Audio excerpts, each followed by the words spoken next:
Okay, so let's talk about this question. It's a really good one that a lot of people have when they learn about how I used naltrexone to overcome my alcohol dependence. So I use the Sinclair method protocol, which involves taking naltrexone in a targeted dose 1 hour before drinking. So I started this treatment as a daily drinker, was taking naltrexone every time before drinking, and over the course of a year, I got to be someone who was drinking like once a month, which meant I was taking naltrexone once a month, just 1 hour before drinking.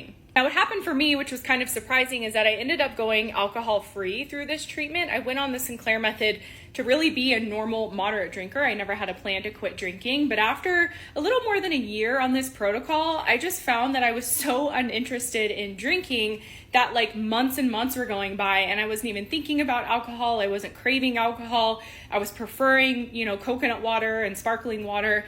And so after 4 months of not drinking and not wanting to drink, I ended up going alcohol-free, and that was about 6 years ago. I also haven't taken naltrexone in 6 years either because I have not drank alcohol in 6 years. However, if I were going to drink again, which I might drink again one day, I don't know, I would plan to take naltrexone beforehand. I would do that because I know that it would prevent my brain from redeveloping alcohol use disorder. Because when I take naltrexone before drinking, it's kind of blunting some of the euphoric effects that alcohol provides. And so I know that I could still drink, I could still enjoy it, but I'd probably be satisfied with 1 or 2 and I wouldn't go overboard.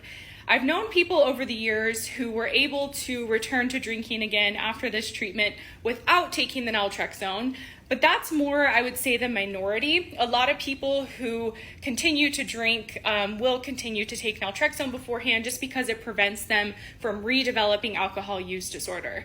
Now, I haven't drank, like I said, in 6 years, and I haven't taken the naltrexone in 6 years because the changes that happened in my brain to help my brain essentially unlearn alcohol use disorder have been permanent. So I don't feel like I ever had an alcohol addiction. It honestly feels like it was erased from my brain. My brain feels like it did like back before I started drinking in my teen years, where I just don't care about alcohol. I don't think about it. I don't want it. I don't miss it, all of that. So the results I got with this treatment were permanent with regards to kind of how I relate to alcohol and whether or not I like alcohol now. However, again, if I were to drink again one day, which again I might, I would definitely take naltrexone beforehand. So I hope that answers your question.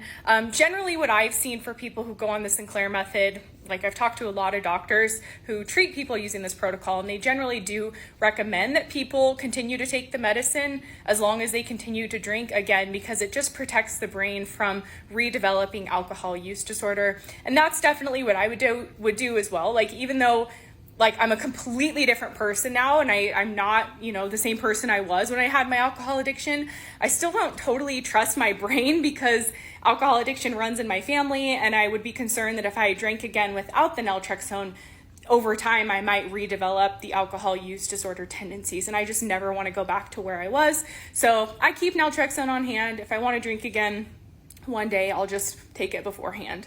I hope that answers your question. As always, you guys, you can learn more about this treatment. All my videos are about it. I have some playlists, I have pinned videos, and you can also check out the link in my profile.